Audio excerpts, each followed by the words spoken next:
Amen. Akienda kwa nyumba, anaenda kwa nyumba ya huyo mwanamke ameketi. Wanaume siku hizi wanaolewa.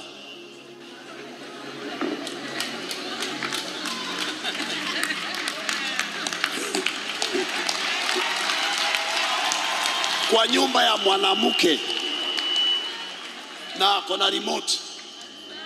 Kwa nyumba ya mwanamke na ametoroka ndoa yake, amekuja akajificha hapa.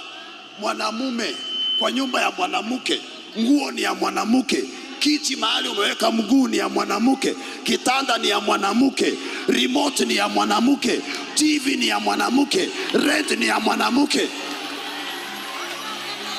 Umeolewa. Ni mahali ndio haijapelekwa, wewe umeolewa. Umeolewa ndugu, umeolewa.